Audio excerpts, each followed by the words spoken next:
네, 시청자 여러분 안녕하십니까. 조간으로 하루를 여는 신통방통의 윤태현입니다. 자, 윤 전 총장이 지난주 금요일에 국민의힘에 전격 입당해버렸습니다. 이런 윤 전 총장을 두고 대선 주자로서 본격 시험대에 올랐다는 평가가 많습니다. 당 안팎의 다른 예비 후보들도 단단히 벼르고 있는 모양새입니다. 먼저 신문부터 보겠습니다. 자, 윤석열 지금 입당했습니다. 7월 30일 전격적으로 갑자기 그냥 입당을 해버렸습니다. 당초 8월 초, 8월 중순 이런 얘기들도 참 많았었는데 7월 달에 입당을 해버리면서 깜짝 입당을 했고 오늘 초선들을 상대로 강연을 하면서 일단 당심 잡기에 나서긴 하는데 문제는 홍준표, 유승민 등등의 당내 주자들도 이제 입장을 본격적으로 내기 시작했습니다. 철저히 뒤집어서 검증하겠다라는 얘기를 하는데 김재섭 의원님 어떻게 좀 보셨습니까? 사실 이제 경선이 시작됐다고 봐야 되는 것이죠. 네. 민주당의 사례에서도 우리가 보다시피 사실 이 검증이라는 이름으로 굉장히 많은 네거티브들이 일어나고 있고 네. 후보들 간의 치열한 공방들이 일어나고 있지 않습니까? 근데 사실 이제 홍준표 의원도 그렇고요, 유승민 전 의원도 마찬가지고요.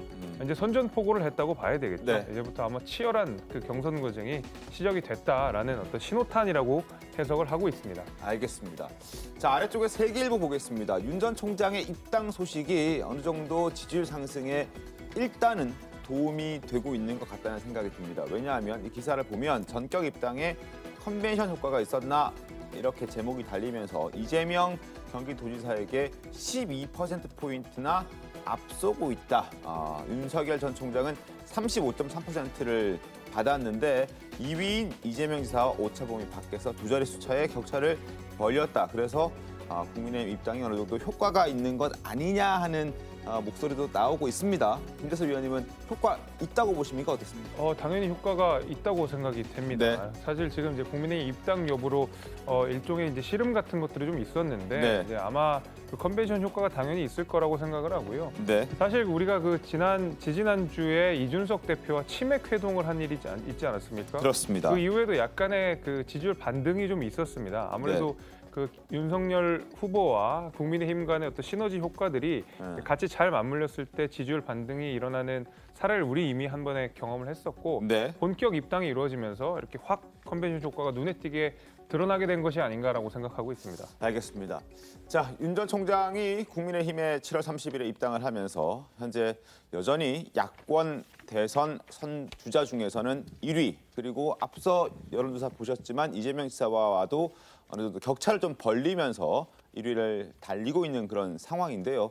일단 당내에 적극적인 견제가 일단 넘어야 할 첫 번째 산이 아닐까 싶은데 일단 일대 다로 부딪힐 수밖에 없는 상황이어서 이 부분에 대해서 어떻게 준비를 좀 했는지 한번 여쭤보도록 하겠습니다. 그러니까 마음의 준비를 지금 단단히 하고 있고요. 네. 이제 기본적으로 그 11월, 12월 최종 단일화로 갔을 때는 사실은 약간 건너뛰는 반칙이 아니냐, 이런 이제 비판 아닌 비판들이 조금 있었거든요. 네. 그래서 윤석열 후보 본인 자체는 좋다. 그러면 나 처음부터 당당하게 들어가서 처음부터 끝까지 모든 경선의 과정을 다 함께 하겠다. 단 일도 피하지 않겠다. 그리고 어떤 비판이든지 어떤 검증이든지 다 받겠다. 네. 지금 이런 자세인 것 같고요. 네. 다만 이제 최근에 보면 민주당 같은 경우 또 이렇게 여러 군데서 좀 지저분한 얘기들 많이 하고 있지 않습니까? 근데 최재형 후보님 같은 경우 또 점잖게 불필요한 부분들은 아예 보지 않겠다라고 이제 나도 가슴이 아프다라고 얘기를 하시는 걸 보면 네. 이게 내부의 검증이나 이런 것들이 치열하게 진행되긴 하겠지만 그렇다고 해서 정말 불필요한 그런 부분들이 논란이 되지는 않을 것이다. 아마 품격 있는 이런 경선의 과정이 되지 않겠느냐 이렇게 희망을 해봅니다. 희망사항이 좀 담겨 있는. 네. 자, 품격 있는 경선 과정이 되지 않을까. 일단은 여러 후보들이 있습니다. 지금 보이는 것처럼 홍준표, 원희룡, 최재형 이렇게 당내에는 세 사람만 저희가 좀 추려봤지만 여기에는 유승민 전 의원, 그다음에 윤희숙 의원, 김태호 전 경남도지사 현재 의원 등등등해서 한 11명, 12명 굉장히 많거든요. 자, 이 중에서 최재형 전 감사원장과의 관계 설정이 좀 궁금해집니다. 일단 지난주에 최재형 전 감사원장이 일단 윤 전 총장 한번 만나봅시다라고 얘기했는데 이때 거절했거든요. 그러고 난 다음에 입당해버렸습니다. 좀 관계 설정이 좀 애매해질 수도 있지 않을까 싶기도 한데요. 지금 뭐 구도 자체가 일대 다예요. 그러니까 지금 최 전 원장 얘기만 끄집어내가지고 구도를 만들어내긴 굉장히 어렵다고 봅니다. 지금 네. 지지율 격차도 좀 상당하고요. 네.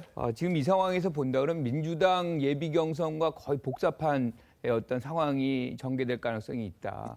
그러니까 1대 11로 싸우게 되는 것이고요. 집중적인 견제를 받을 것입니다. 그리고 지금의 지지율이 계속 간다는 보장은 전혀 없어요. 왜냐하면 그 TV 토론을 하기 시작하면 그 당시에 그 질문을 어떻게 답변하느냐, 내용이 얼마나 충실하느냐, 많은 검증 과정이 있거든요. 네. 그런데 지금 최지원 전 원장이나 윤석열 전 총장은 신인이에요.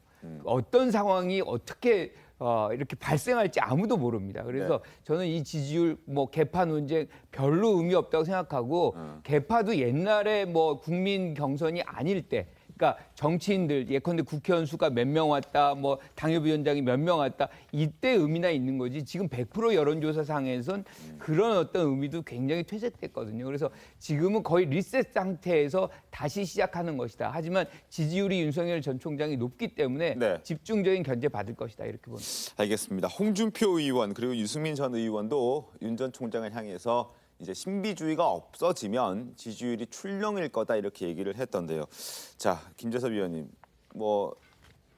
출렁일 수 있잖아요. 올라갈 수도 있고 내려갈 수도 있고 지지율이라는 게. 그렇죠. 음, 앞으로 이제 어떻게 대응을 해 나가느냐에 따라 좀 다를 것 같은데 네.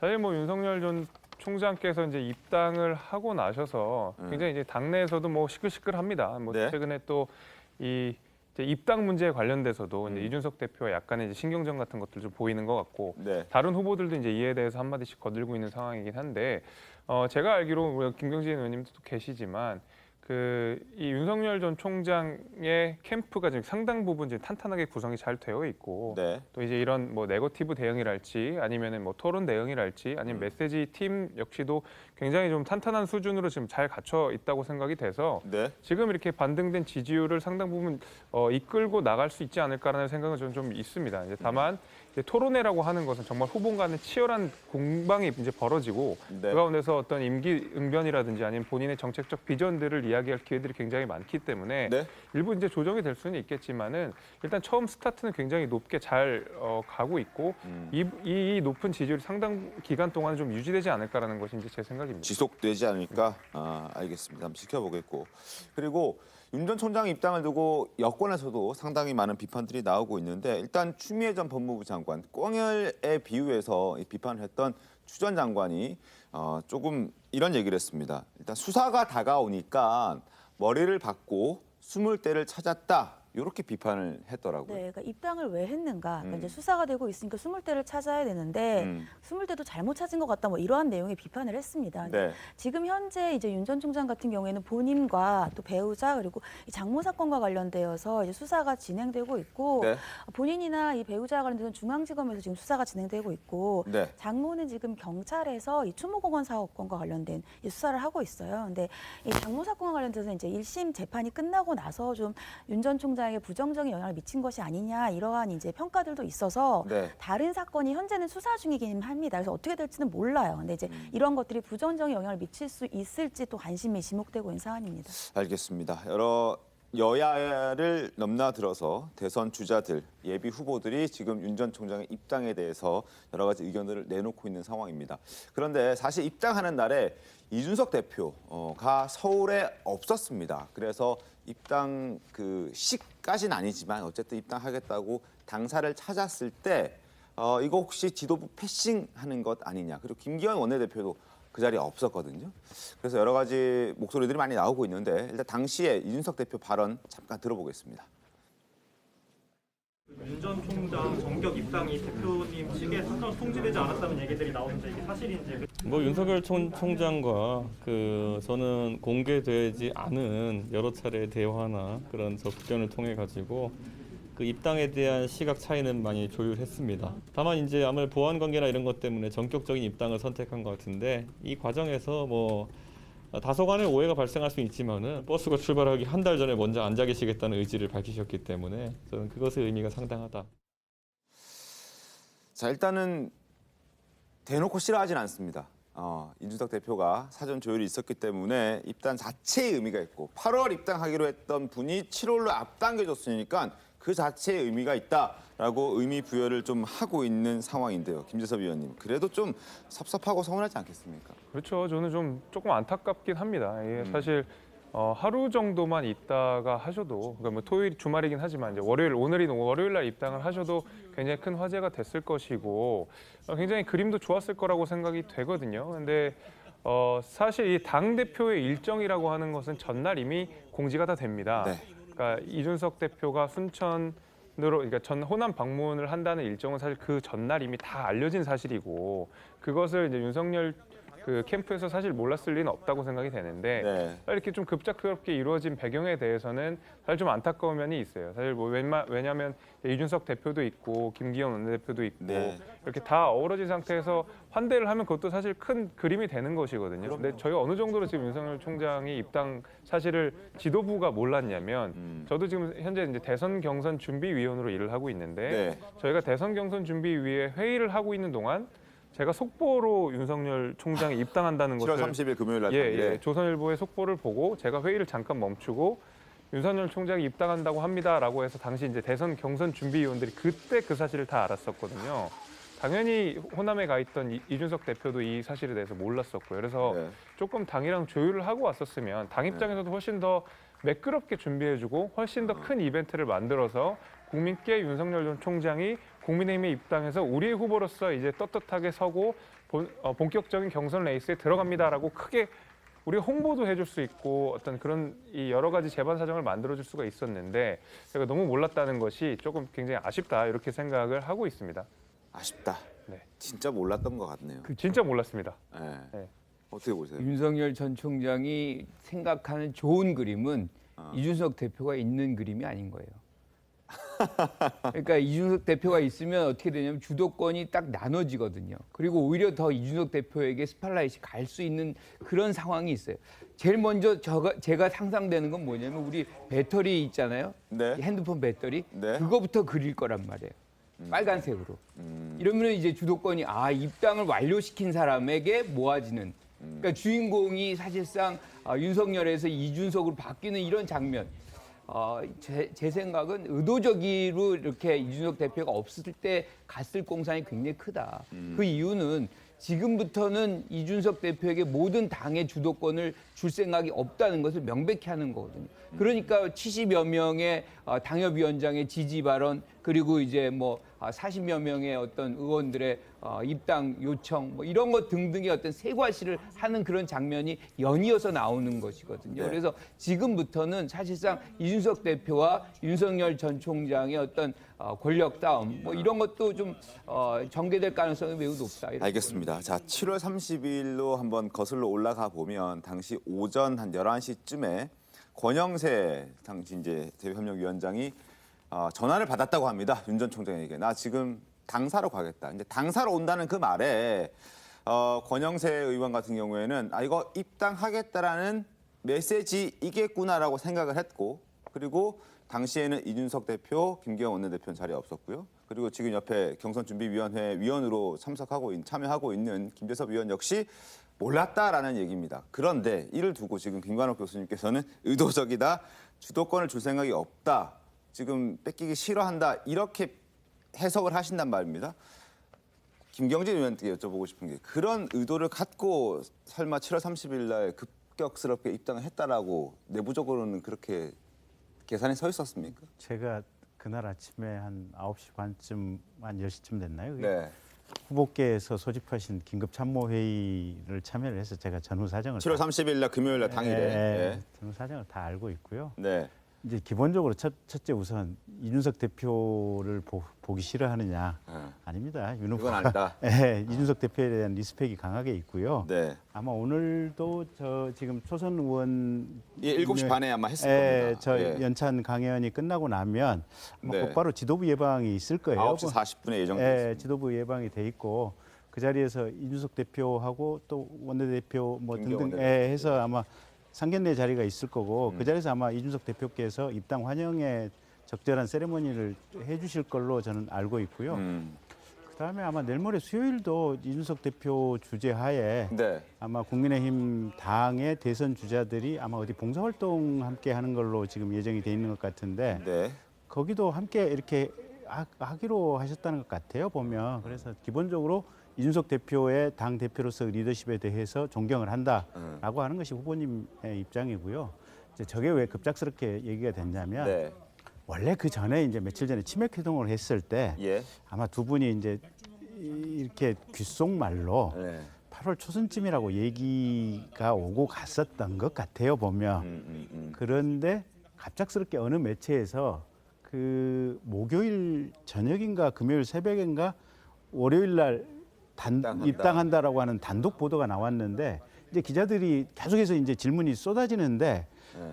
이거를 아니라고 얘기할 수도 없고 또 확인하면은 이미 지금 이제 그 입당하는 거에 대한 어떤 의미가 없어져 버리는 거 아니겠습니까? 이제 그 화면 잡히는 게 그래서 고민 끝에 그러면 금요일 전격적으로 그냥 입당하는 걸로 하자. 이제 그렇게 결론을 내렸지. 무슨 이준석 대표님 안 계실 때 뭐 이런 고려는 전혀 없었다라는 말씀을 드릴게요, 제가. 알겠습니다. 일단 설명을 들어봤습니다. 어쨌든 입당을 결정했습니다. 결정하고 7월 30일에 전격적으로 입당을 한 만큼 당십을 잡기 위한 노력도 아마 게을리하지 않을 것으로 전망이 됩니다. 그래서 오늘 초선들을 좀 만나지 않았습니까? 예. 그 이후에도 이제 지도부 앞서 말씀해 주신 대로 네. 예방이 예정되어 있고 뭐 당직자들, 예. 보좌관들 쭉쭉 또 예정이 되어 있죠. 네, 예. 그렇습니다. 거기서 뭐 추가적으로 뭐 어떤 메시지가 좀 나올 게 있습니까? 이게 메시지가 나오겠죠. 입당의 정확한 어떤 이유라든지 그런 부분에 대해서 틀림없이 네. 아마 얘기가 나오지 않을까 싶고요. 네. 이제 의원실 이렇게 인사 다니는 것도 고려를 했었는데 이제 네. 최재형 후보 하시는 것처럼 근데 지금 의원회관이 아마 코로나 문제 때문에 한 계층 이상 방문이 어려운가 봐요. 보면 현실적으로 네. 물리적으로. 그래서 현실적으로 짤 수 있는 동선이나 일정 계획이 저 정도였다. 그러니까 초선 의원님들하고 연찬회 하고 그다음에 지도부 예방하고 그다음에 당직자들 인사하고 그다음에 당 실무자들하고 또 이렇게 인사하는 그렇게 지금 일정이 짜인 겁니다. 알겠습니다. 뭐 향후에 어떤 얘기들이 나오는지 저희가 또 즉각적으로 좀 보도를 해드리겠습니다. 지금 방송 보고 계시면 아마 연결까지는 저희가 확실하진 않지만 어쨌든 내용은 바로바로 전해드리도록 하겠습니다. 자, 그리고 윤 전 총장 입당 직후에도 외연 확장에는 또 신경을 쓰는 모습을 함께 보였습니다. 7월 30일에 입당을 하고 바로 다음 날 김종인 전 비대위원장을 만났고 같은 날 저녁에는 또 금태섭 전 의원을 만나서 소주까지 같이 한 것으로 지금 알려져 있습니다. 어떤 얘기를 네. 주로 나눴을까요? 말씀하신 대로 이제 외연 확장 얘기가 당연히 있었을 거라고 생각이 네. 되고요. 그 이제 저는 어느 포인트에 집중을 하고 있냐면 김종인 전 위원장을 만나셨단 말이죠. 바로 다음 날 처음으로 일정으로서 이제 김종인 위원장을 만나셨는데 저는 굉장히 잘한 일이다라고 생각이 되는 것이요. 김종인 위원장께서 계속 하셨던 말씀은 뭐냐면 네. 계속 윤석열 후보에게 입당하지 말고 그 최종 단일화 때 그 후보가 되는 것이 어떻겠느냐고 계속 말씀을 많이 하셨단 말이죠. 왜냐하면 지금 현재 국민의힘으로 입당을 한다고 해서 특별한 컨벤션이 없을 거라고 말씀을 하셨었기 때문에. 근데 사실 이제 김종인 전 위원장님과 윤석열 후보님 간의 호흡도 굉장히 중요합니다. 어떤 식으로든지 간에 김종인 위원장께서 직간접적으로 이번 대선 경선에서 영향력을 미치실 텐데 사실 그런 의미에서 김종인 전 위원장의 메시지와 다른 행보를 윤석열 총장이 보여주신 것인데 거기에 대한 어떤 관계 설정이라든지 아니면 조언을 듣는 문제라든지 하면서 바로 다음 날 김종인 전 위원장을 찾아가는 것은 굉장히 잘한 행보라고 생각이 되고 잘한 행보다. 예, 얼마 전에 또 김종인 전 위원장의 사람들이라고 부르는 분들이 대거 또 윤석열 캠프로 들어가지 않았습니까? 저는 이제 그런 이 참모진들께서 아마 이런 조언들을 적극적으로 하시지 않았나 싶습니다. 그래서 아마 어떤 식으로든 직간접적으로 영향을 줄 수 있는 킹메이커라고 불리는 김종인 전 위원장과 네. 유력 대선 후보라고 불리는 윤석열 총장이 첫 일정으로서 만났다는 것은 그 자체로도 큰 시사점이 있고 그 둘 간의 관계 설정에 있어서도 앞으로도 굉장히 좋은 영향력을 미치지 않을까라는 것이 제 생각입니다. 금태섭 전 의원은요? 거기도 마찬가지죠. 금태섭 의원이 상징하는 바는 외연 확장이라는 면에서 크게 상징성이 있다고 생각이 되는데 사실 이제 금태섭 의원 같은 경우에는 민주당 내에서도 쓴소리를 아끼지 않고 그다음에 중도층에서 특히 이제 인기가 있는 의원 아니겠습니까? 이런 지금 현재로서는 민주당 의원이 아니면서 네. 또 중도층에 있는 유권자들을 이렇게 같이 힘을 실어줄 수 있는 큰 역할을 할 수 있다고 보기 때문에 네. 김종인 위원장과 더불어서 금태섭 의원 자체가 상징하는 그 중도층, 그다음에 이 민주당에서 이탈한 유권자들을 네. 같이 이렇게 쓸어 담을 수 있는 좋은 메시지가 아닌가. 그 만남 자체가 좋은 메시지라고 저는 생각합니다. 그렇습니까? 예, 당연합니다. 네. 그러니까 민주당에서 이탈한 이 국민들을 보는데 네. 이분들의 마음을 이끌어 나오기 위해서는 상징적인 인물을 만나고 영입하는 것이 가장 핵심 아니겠습니까?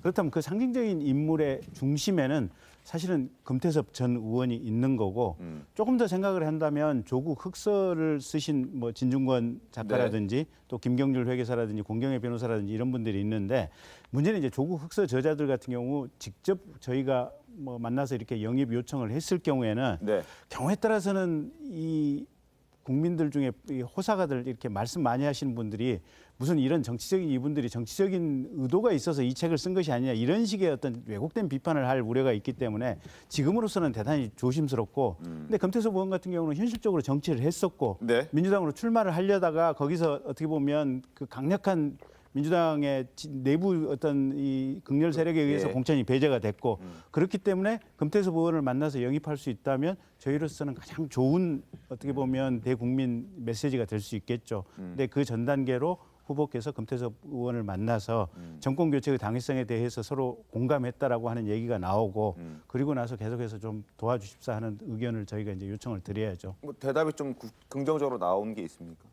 아마 잘 되리라고 저는 믿어 의심치 않는데 조금은 더 저희가 이렇게 삼고 처리하고 요청을 드려야 될 것 같습니다. 아직까지는 뭐 금태섭 전 의원이 윤 전 총장의 제안에 긍정적인 사인을 보내진 않은 것 같네요. 말씀을 들어보니까. 근데 정권 교체를 하겠다는 필요하다는 네. 그 부분은 명확하게 공감한다라고. 공통점은 이제 네, 네. 거기서는 찾을 수 있다. 네. 어떻게 보셨습니까? 그 조기 입당을 하면서 사실은 선거 전략을 완전히 바꾼 거예요. 네. 그러니까 초반에는 사실 중도를 입지하고 보수를 확보하는 첫째 우선적으로 이제 중도 공략 작전이었는데 이것을 이제 입당을 하면서 사실상 보수에 먼저 이제 안착을 한 게 된 거잖아요. 그러니까 확장력이 확 제한이 됩니다. 네. 그러다 보니까 이제 첫날의 행보가 지금 중도를 공략하라고 얘기했던 김종인 전 비대위원장 그리고 중도 성향이 굉장히 강한 금태섭 전 의원 이걸 만남으로 해서 상징적으로 나는 중도를 지향한다는 것을 보여주는 것이고 네. 그것이 이제 우리가 얘기하는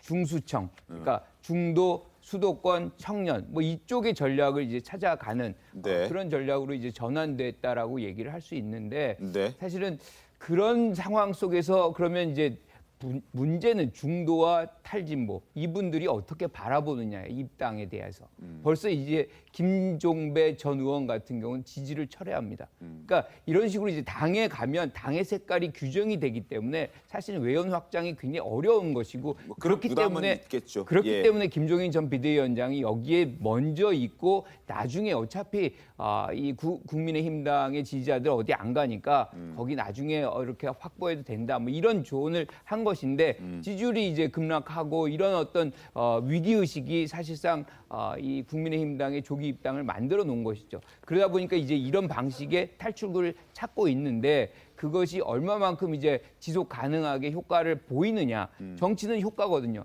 결국에 아까 의도하지 않건 의도했건 간에 이준석 대표가 없을 때에 입당을 한 것은 패싱의 효과는 분명히 있는 겁니다. 그래서 효과를 지금 이 순간에 본다 그러면 사실상 중도가 취약해지는 효과는 어쩔 수 없이 나타날 수밖에 없다는 거죠. 근데 지지율 가장 최근에 나온 지지율을 보면 입당하고 난 이후에 지지율이 소폭 자, 올랐거든요. 우리가 이제 처음 네. 이제 윤석열 전 총장이 총장직을 사퇴하고 났을 때 어떤 지지율을 본다면 상당히 흐름이 굉장히 하락하는 이제 그런 흐름으로 추세로 가고 있었어요. 왔어요. 예. 그러면 이제 그 사이 속에서 가장 큰 이슈는 뭐였냐? 윤석열 전 총장에게 입당 언제 입당이었다? 하냐였거든요. 그 입당을 사실은 결말을 짓고 난 바로 직후에 이 정도면 사실은 그 순간의 어떤 폭발적인 증가라고 보기는 굉장히 어렵다라고 저는 평가를 하거든요. 알겠습니다. 생각도 혹시 좀 다르신가요? 저는 저 지금 지지율 변화가 그러니까 35% 정도면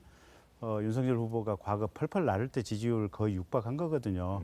거기다가 지난주에 후원금 모금했을 때 사실은 하루에 그냥 26억 원이 다 모였거든요. 네. 정말 이건 뜨거운 열망인데 이제 그렇게 된 상황이 어디 있었느냐. 저는 사실은 가장 큰 건 입당 컨벤션 효과라고 보지 않고요. 김경수 경남지사의 대법원 유죄 판결 확정이라고 보고 있습니다. 이거는 국민 누가 봐도 현재의 문재인 정부 민주당 정권이 댓글을 조작해서 선거에서 부정한 방법으로 이겼다. 그래서 이 민주당 정부에 대해서는 반드시 심판해야겠다라고 하는 이 생각이 강하게 들었기 때문에 네. 저 지지율이 윤석열로 갔고 또 민주당 지지가 빠지고 국민의힘 지지가 오른 것이 아닌가 이렇게 보고 있고요. 물론 입당에 따른 이제 컨벤션 효과라든지 네. 또 준리벽화 뭐 이런 문제와 관련해서 민주당이 취했던 애매모호한 자세 이런 것들이 복합적이긴 하지만 저 지지율 변화의 가장 큰 핵심은 김경수 전 지사에 대한 대법원의 판결 확정이다 이렇게 봅니다. 알겠습니다. 자, 그리고 윤 전 총장이 이제 정치적인 행보를 할 때마다 빠짐없이 등장하는 게 있습니다. 바로 술입니다. 술인데 그 모습 잠깐 보면서 다시 한번 이야기를 좀 이어가도록 하겠습니다. 동네 골목골목 다니는 걸 좋아해요. 너 나중에 서울시장 하려고 그러냐? 묻더라. 그래서 저도 동찰 알았겠습니까? 가서. 저는 알았는데 걱정하지 마십시오. 정권 교체 하겠습니다. 여기 완전히 제가 이 술을 변하는 이유가 있습니다. 대선입니다. 대선 앞두고 대선 승리하시라고. 야야. 자, 최다미 변호사님, 뭐 일단 좀 어색한 만남을 그런 아이스 브레이킹 하기 위해서는 뭐 술도 굉장히 적절하게 잘 활용할 수도 있는 도구 아니겠습니까? 그러니까 뭐 평상시에 이런 선거와 앞당겨서 있는 이런 자리라면 뭐 정치인들이 얘기하는 뭐 이렇게 좀 부드러운 얘기도 나누고 할 때 뭐 술 한잔 하는 게 이상하다고 보이지 않았을 텐데 이제 요새 그런 비판을 받는 이유가 이제 코로나고 특히 수도권에서 이제 단계가 가장 최상의 단계이기 때문에 네. 지금 상황에서 저런 것이 적합하냐 이러한 비판을 받는 것인데 또 윤 전 총장 같은 경우에는 기본적인 이미지가 좀 이렇게 좀 뭐라 그럴까 좋아 보인다고 하는 이미지가 굉장히 호탕하고 사람들과 이제 의사소통을 잘하고 이러한 이미지잖아요. 그래서 그러한 이미지가 평소와는 잘 맞는데 지금 시기 때문에 저런 비판이 있지 않나 싶습니다. 그래서인지 모르겠습니다만 여권에서는 비판의 목소리가 상당히 많이 나오고 있습니다. 자, 목소리 한번 들어보겠습니다. 이 야권의 퇴행적이고 실망스러운 정치 행태는 이뿐만이 아닙니다. 낮에는 국소, 그러니까 국밥의 소주입니다. 밤에는 치맥을 하며 폭염과 코로나로 시달리는 국민들 앞에서 방역 개념도 없이 취중 행보로 열을 올리고 있는 윤석열 후보. 윤석열 예비 후보가 이한열 열사가 그려진 1987년 6월 항쟁 비석을 보고 부마 항쟁이냐 하고 묻는 영상이 온라인 커뮤니티에서 화제입니다. 윤석열 후보 박정희 흉내 내면서 낮술만 마시지 마시고 이 땅 이 나라에 대한 공부부터 똑바로 하시기 바랍니다. 자, 술과 관련해서 비판의 목소리를 쭉 늘어다 놨는데 김재섭 위원님, 그 이준석 대표가 페이스북에 이런 것도 올렸더군요. 그 술과 관련해서 비판할 때 이재명 후보도 한번 비판의 대상이 돼야 된다. 낮술을 먹었을지언정 음주운전을 하지 않았느냐 뭐 이런 얘기도 했던데. 예. 뭐 사실 근데 이거는 뭐 공격을 위한 공격이라고 생각이 됩니다. 네.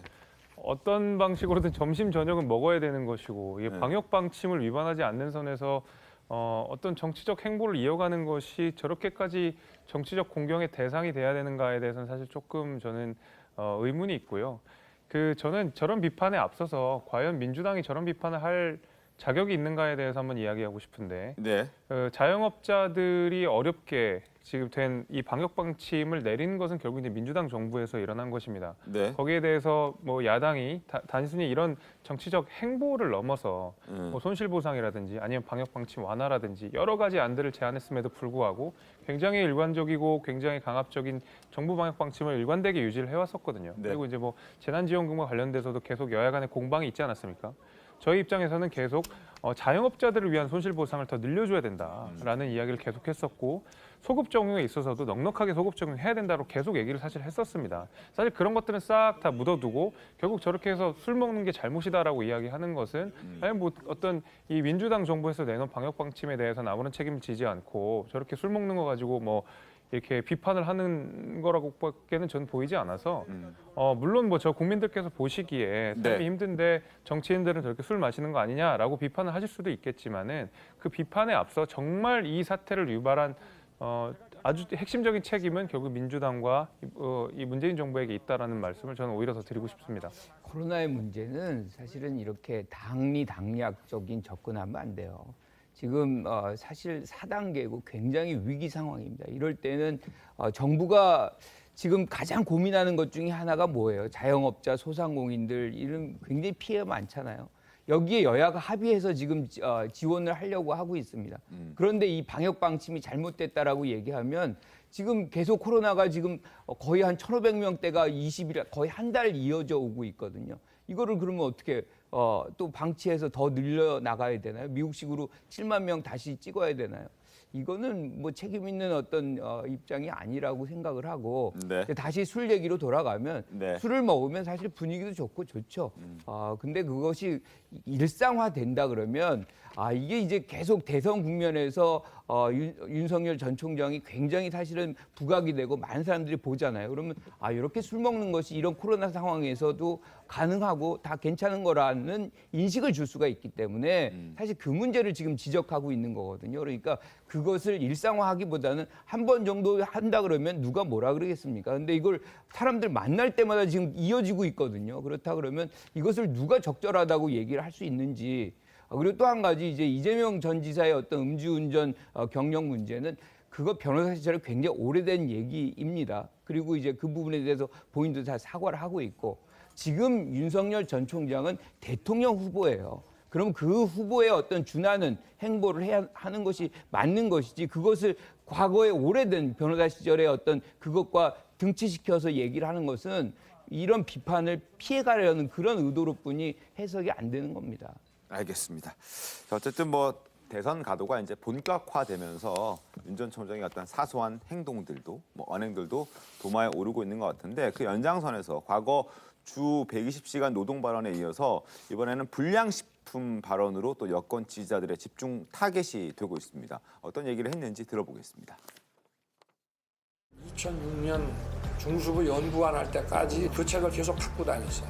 단속 지시가 막 대검 각 부서를 통해 가지고 일선총으로 막 내려오는데 이제 프리드만의 그 책을 이렇게 보면은 거기에 다 나와요. 이런 거 단속하면은 안 된다.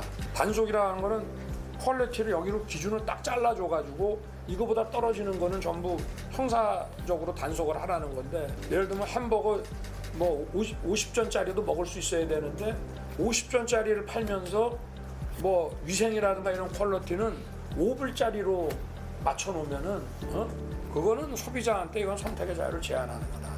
위에다가 이 단속은 별로 가벌성이 높지도 않고 안 하는 게 맞습니다. 그래서 이제 이 소위 공권력의 발동을 좀 하는데 좀 많이 좀 써먹었습니다. 자, 저 이야기를 두고 조국 전 법무부 장관이 이제 한마디를 했습니다. 윤석열의 철학은 부정식품이다 이렇게 얘기를 한 거거든요. 어떻게 좀 보셨습니까? 저 먼저 김경진 의원 여쭤보고 드리겠습니다. 제가 그러니까 이제 윤석열 후보께서 얘기를 하신 거는 네. 규제라고 하는 것이 너무 엄중하게 일률적으로 내려오다 보면 현장에서 보면 이게 상황에 맞지 않는 가혹한 규제들이 있다 보니까 조그만 가게를 하는 소상공인들이 대단히 힘든 경우들이 있다. 아마 저 얘기를 하고 싶은 것 같아요. 저도 실제로 옛날에 검사를 할 때 대단히 고민했던 지점 중에 하나가 뭐냐면 금반지인데 샤넬 상표가 가짜로 이렇게 모조가 된 금반지가 있어요. 보면 명품 브랜드의 가짜 모조품. 네. 근데 이게 이 금을 가지고 성분 검사를 해보면 이건 금이 맞아요. 금 자체는 아무런 하자가 없어. 근데 상표 자체가 이게 가짜인 거야 보면.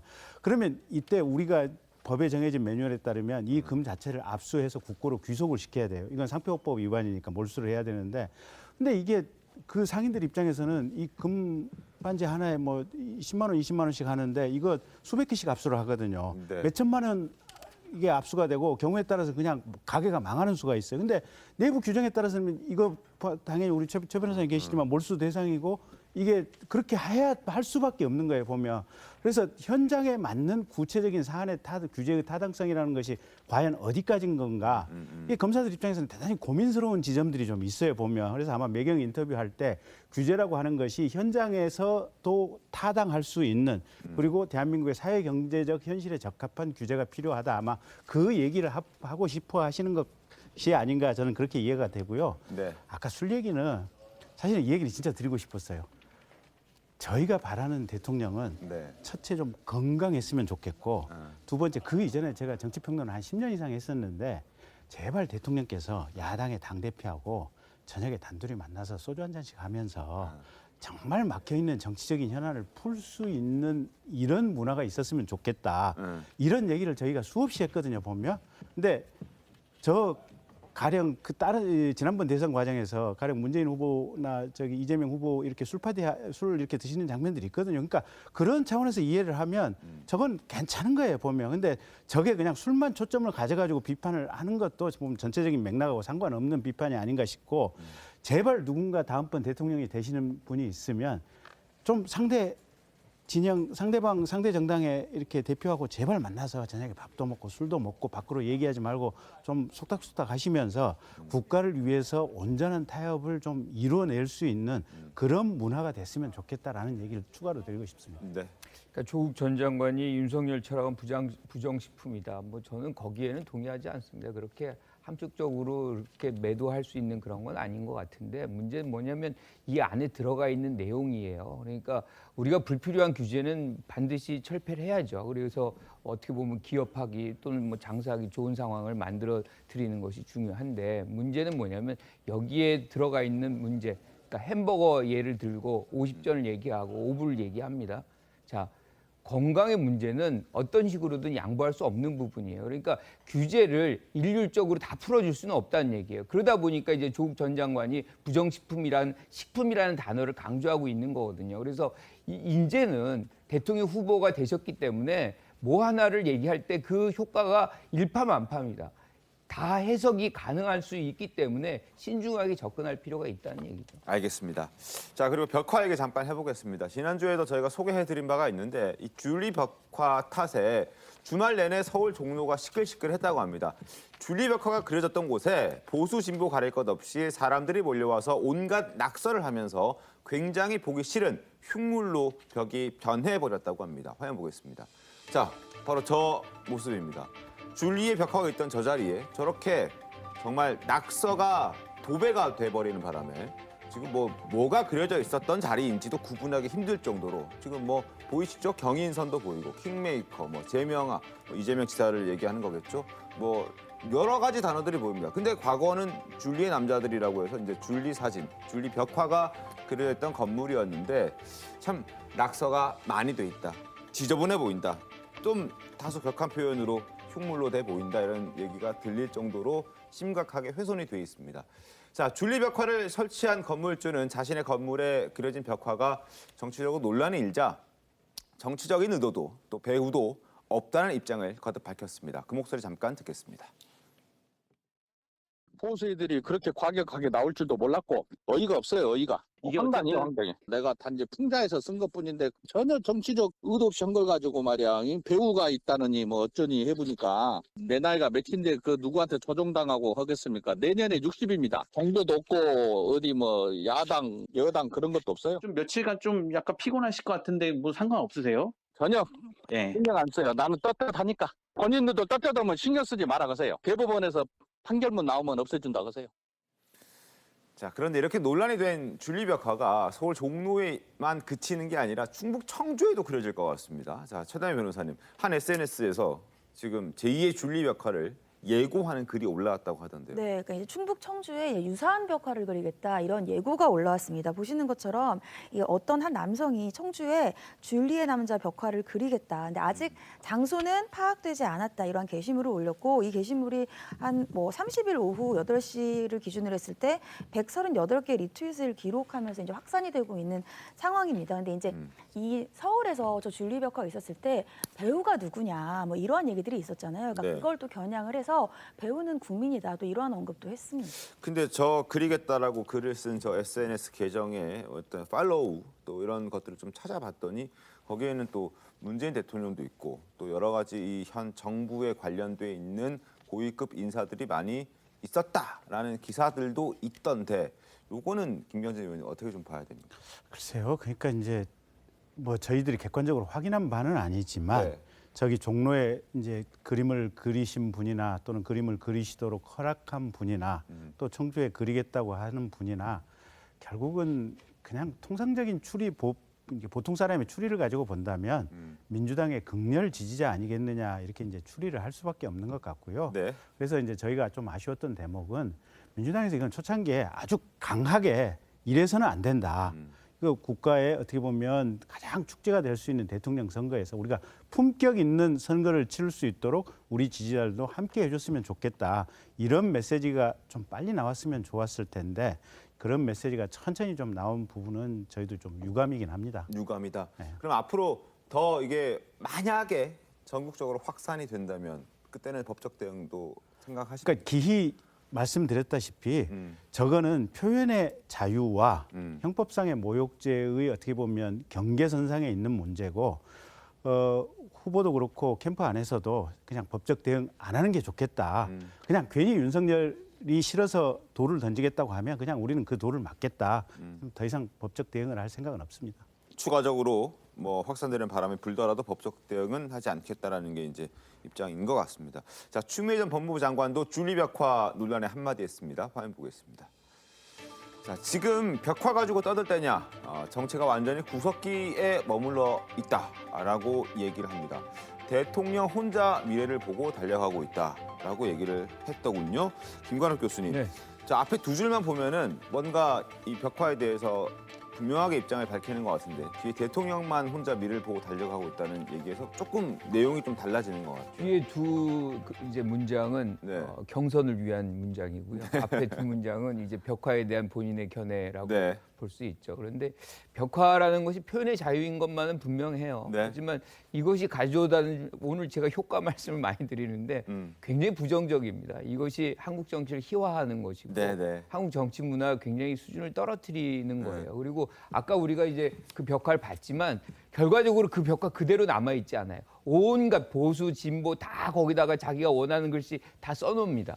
자, 그러면 이제 그 장면에서 어떻게 보면 이제 이거를 이런 표현이 이제 써서 될지 모르지만 뭔가를 막 내놓는 자기가 말하고 싶은 제가 쓰고 싶은 단어가 있는데 못 쓸 것 같아요. 근데 그걸 막 하고 있는 겁니다.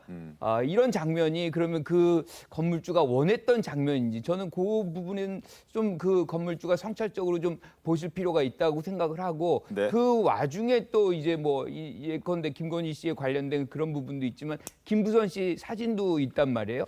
막 이런 것들이 막 엇갈려 나와요. 그런데 참 아이러니는 뭐냐면 김부선 씨가 요번에 사실은 윤석열 전 총장에게 후원금을 냈거든요. 그러면 그 김부선 씨 사진 들고 오신 분은 분명히 윤석열 전 총장의 지지자일 텐데 후원금 내고 뺨 맞는 격이 되는 거예요. 그러니까 이런 장면이라는 거는 사실상 혼돈스러운 부분인 것이고 누구도 원치 않습니다. 빨리 알겠습니다. 정리를 하시는 게 맞다 이렇게 생각합니다. 알겠습니다.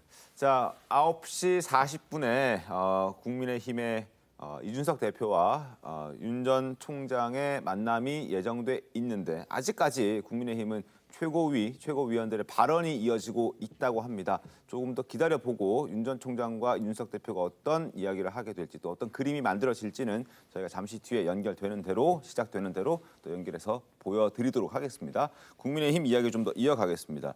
자, 국민의힘이 지금 국민의당과의 합당도 함께 추진 중입니다. 한 달 정도 진행된 이 실무진 협상은 이미 물 건너갔고요.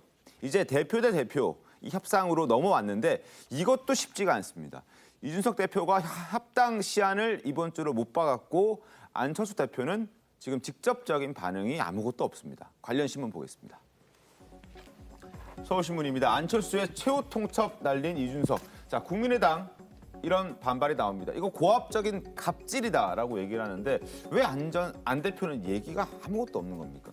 글쎄요, 제가 안철수 대표가 일을 하는 방식을 네. 지난 우리 보궐선거 때도 좀 봤지만 본인이 직접 메시지를 내는 경우가 많지가 않습니다. 거의 네. 이제 실무진에게 위임을 하고 그 실무진들이 대신 목소리를 내는 거기 때문에 당시에도 우리 보궐선거 단계에서 그리고 보궐선거 끝난 이후에 국민의힘과 국민의당이 합당하는지 여부에 대해서 논의가 있을 때도 네. 사실 실무자들의 메시지들이 다 달라가지고 국민의힘 입장에서 굉장히 곤혹스러웠던 적이 있습니다. 네. 마찬가지로 그 연장선상이라고 보이는데요.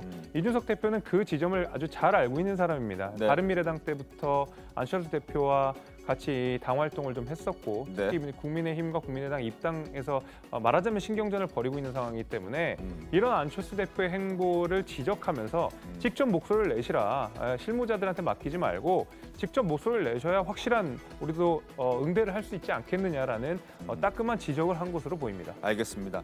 자, 이러한 안철수 대표의 행보에 지금 세계일보 보시면 당분간 독자 행보로 이거 몸값 높이기 위한 어떠한 작전이 아닌가 하는 어떤 전망도 해석도 지금 나오고 있는 상황입니다. 자, 민주당 상황 잠깐 보겠습니다. 조선일보입니다.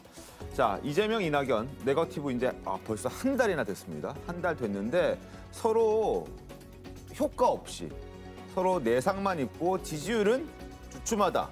그리고 치고받기에 지지층마저도 거부감이 작용된 것 같다. 최근 여론조사에서도 서로 2%포인트씩 빠졌던 것으로 확인이 되고 있습니다.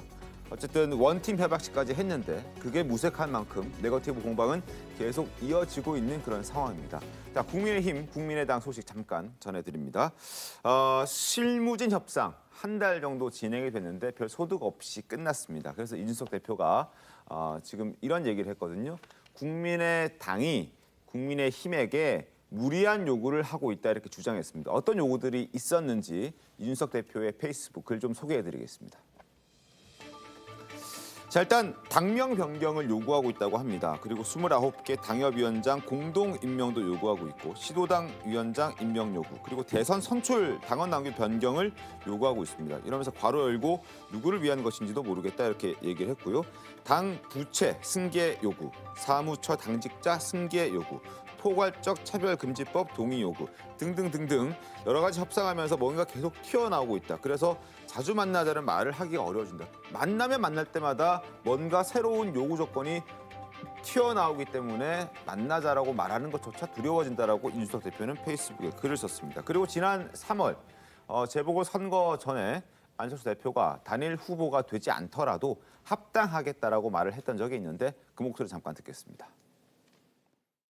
제가 단일 후보가 되지 않더라도 단일 후보가 반드시 서울시장에 당선되도록 최선을 다할 것이고 정권 교체를 위해서 제 모든 역할을 다하겠다고 말씀드려왔습니다. 단일 후보가 되지 않으시더라도 대통합을 위해서 합당까지 열어보자는 생각을 하고 있다고 보십니까? 네, 그렇습니다. 자, 김영재 의원님, 일단 저게 이제 서울시장 보궐선거 때 모습이었고 저 때는 합당을 하겠다라고 거의 뭐 조건 없이 하겠다라는 식의 들리기도 했었습니다. 근데 이제 이준석 대표의 페이스북 보면은 조건이 너무 많고 그래서 이제 협의가 너무 안 된다라는 얘기들이 나오는데 어떻게 봐야 돼요? 그러니까 이제 안 대표님 같은 경우도 사실은 그냥 모든 걸 버리셔야 돼요. 그러니까 이번에 윤석열 후보 같은 경우 나 처음부터 들어가서 그냥 처음부터 모든 이 단일화 이 후보 경선 과정 다 거치겠다고 그냥 다 던져버린 거 아니겠습니까? 본인이 굳이 11월 뭐 이게 단일 경선 하겠다 그러면 그렇게 안 될 이유도 없었던 거거든요. 네. 보면 이제 그런 것처럼 안철수 대표 본인도 좀 버릴 필요가 있는 것 같아요. 버릴 필요가 있다. 예, 지난번에 서울시장 단일화 할 때도 오세훈 후보 측하고 정말로 치열하게 단일화해서 거의 마지막에 결렬까지 갔지 않습니까? 근데 네. 마지막 순간에 사실은 당시 안철수 후보 쪽에서 오세훈 후보 측 요구하는 거 무조건 다 받아들이겠다라고 본인은 말은 그렇게 했지만 또 얘기 들어보면 그게 유선 전화번호 비율을 얼마를 넣느냐 하느냐 이걸 가지고 실은 실무 협상단에서 단 1도 변화가 없었거든요, 보면. 그러니까 그때의 장면들을 우리가 다 기억하고 있는 거예요, 보면. 그래서 본인도 멀리 보고 가신다면 사실은 그냥 버릴 때 화끈하게 지금 버려버리시는 게 필요하고 안철수 대표님은 뭐랄까 지금 단일화를 너무 많이 했어요. 그 과정 속에서 국민들의 기억 속에 단일화를 할 때마다 너무 치열하고 열심히 한다. 네. 이 기억이 남아있기 때문에 사실은 이제는 모든 것을 버리는 게 본인이 앞으로 정말 정치적 미래가 그래도 이렇게 꼽힐 수 있는 가능성을 남기기 위한 그 방법이 아닌가 저는 그렇게 봅니다. 자, 그래서 그런지 이준석 대표가 안철수 대표에게 그냥 우리끼리 만나서 대표끼리 만나서 대화하자라고 얘기를 했습니다. 들어보겠습니다. 국민의당 쪽에 조금 더 일정을 예. 빠르게 생각해 달라고 하고 싶은 것이 예. 합당은 생각보다 절차가 깁니다. 안 대표님은 지금 만약에 합당에 대한 가능성을 살리기 위해서는 돌아오는 주에는 저랑 무조건 만나셔가지고 그 합의를 보셔야 됩니다. 그거는. 최소한 다음 주까지는. 그것도 사실 늦습니다. 안 대표님이랑 제가 좀 이견이 있는 부분 풀어내지 않을까.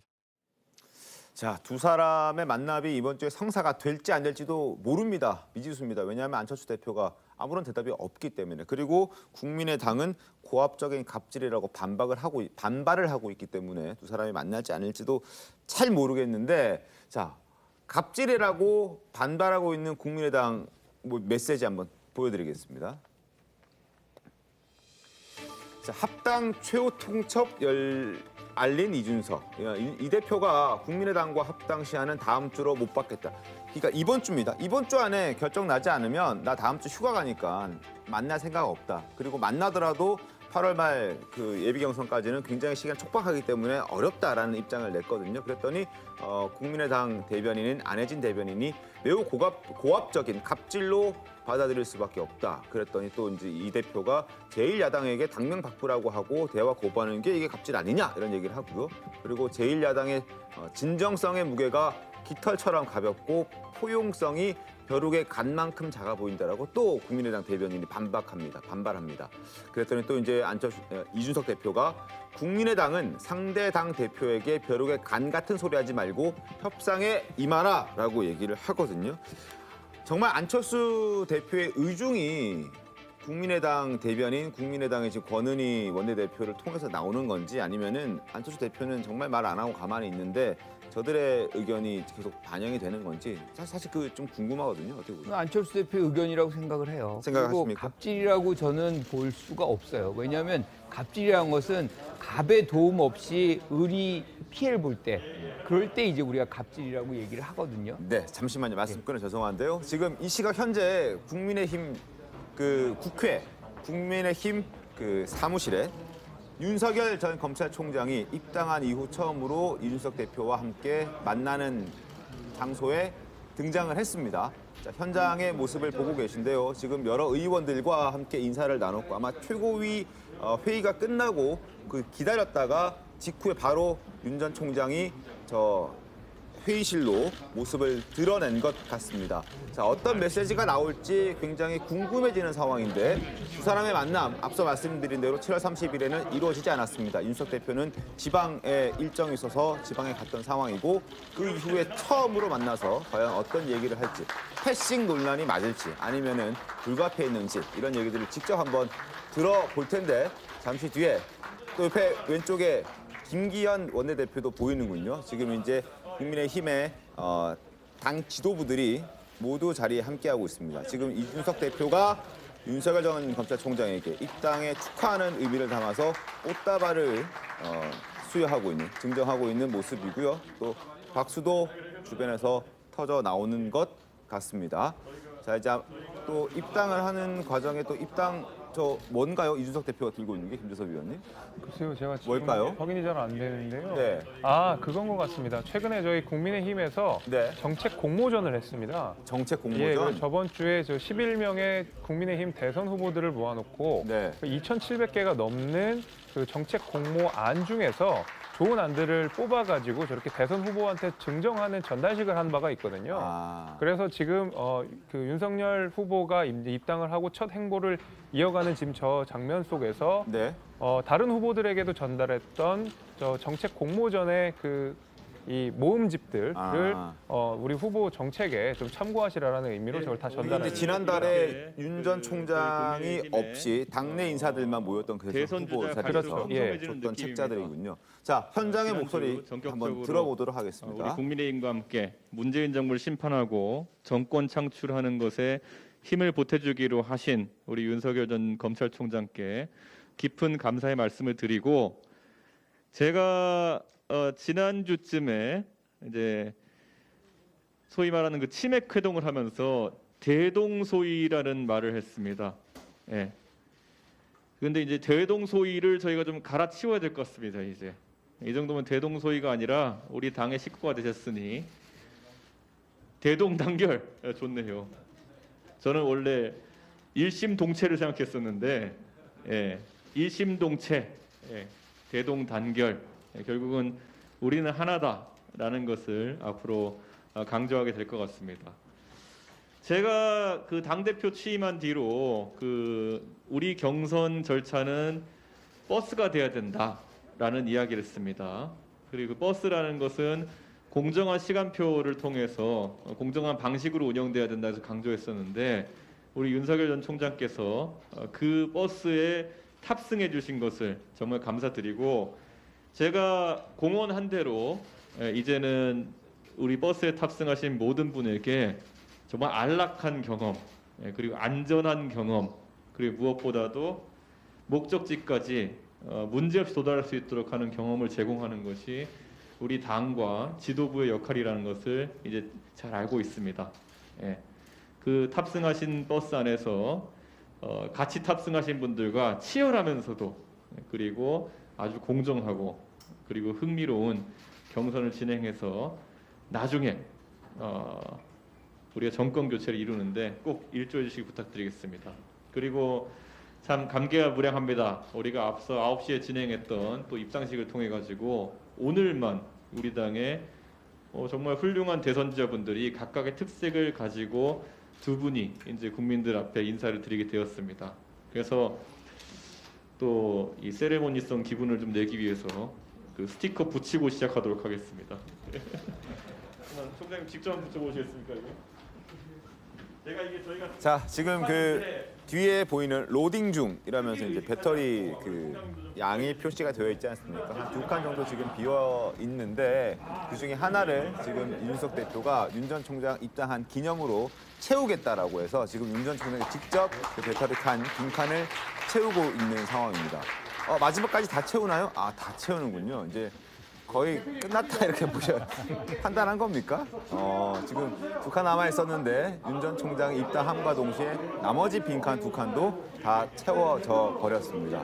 네, 뭐 상당한 의미를 좀 부여해볼 만도 한데 김가루 교수님 어떻게 보셨습니까? 안철수 대표 입당 안 해도 되겠다. 뭐 이런 해석이 가능한 부분이죠. 저렇게 그냥 100%를 꽉 채워놨다는 거는. 저는 요 지금의 어떤 국민의힘당과 국민의당의 협상 과정을 보면 사실 저 얘기가 맞다고 생각을 해요. 그러니까 아까도 우리가 봤지만 조건을 이렇게 내세울 수가 있거든요. 협상을 하다 보면. 근데 그것을 공개하는 사례는 거의 없어요. 그러니까 이게 물밑에서 주고받고 못하면 못하겠다 뭐 이 정도인데 저렇게 했다는 거는 판을 깨도 좋겠다. 그런 의사가 분명히 이준석 대표에게 있는데 깨고자 하는 건 같지는 않아요. 그런데 그 정도의 압력을 지금 행사하고 있는 거거든요. 알겠습니다. 자, 이어서 윤 전 총장의 목소리도 들어보겠습니다. 이 비상식을 상식으로 정상화 시켜서 국민들을 좀 편안하게 해드리려고 하면 보수, 중도 그리고 이 진보를 아우르는 큰 빅텐트가 이제 필요하다는 생각을 가지고 있었는데요. 그래서 그동안 이 생각을 함께 해주신 또 중도나 이런 진보 쪽에 계신 분들하고 제가 사전에 어떤 교감이나 양해나 이런 상의도 없이 전격적으로 이 국민의힘에 입당을 했습니다. 그분들이 좀 상심하셨을 수도 있지만 대승적으로 이 정권 교체를 위해서는 역시 국민의힘이 더 보편적인 지지를 받고 이렇게 해서 제가 입당을 해서 또 그 당 소속 신분으로서 그 국민의힘 그리고 저 자신도 많은 그 국민들, 나라의 정상화를 바라는 많은 국민들과 함께하는 것이 더 올바른 생각이라는 판단하에 또 예상보다 좀 더 일찍 입당을 하게 됐습니다. 그리고 제가 일단 이렇게 당원이 됐기 때문에 하여튼 그 정권 교체를 이 국민의 힘과 함께 또 이 정권 교체를 바라는 다양한 이 국민들과 함께 확실히 확실하게 해낼 수 있도록 당과 국민 여러분께 모든 걸 바치고 헌신을 다하겠습니다. 고맙습니다. 자, 들으신 대로 그대로입니다. 자, 일단 중도 또 진보 사전 교감 없이 지금 국민의힘에 입당하게 돼서 아마 그분들이 상심을 하셨을 수도 있는데 그 부분은 대승적으로 정권 교체를 위해서 대승적으로 좀 이해해 주십사 하는 그런 목소리를 윤 전 총장이 냈습니다. 그리고 이준석 대표도 일단 이렇게 부담을 무릅쓰고 국민의힘에 전격적으로 입당해줬고 또 버스에 8월 전에 탑승해 준 것에 대해 감사하다 이렇게 하면서 이제 대동소이가 아니라 대동단결 일심동체 뭐 이런 얘기를 좀 했던 것 같습니다. 이제 앞으로 어떤 행보들을 보이게 될지도 관심 갖고 지켜보고 또 자세하게 또 잘 보도해 드리도록 하겠습니다. 잠시 뒤에 돌아오겠습니다. 오늘 준비한 신통방통 여기까지입니다. 내일 더 신통하게 돌아오겠습니다. 고맙습니다.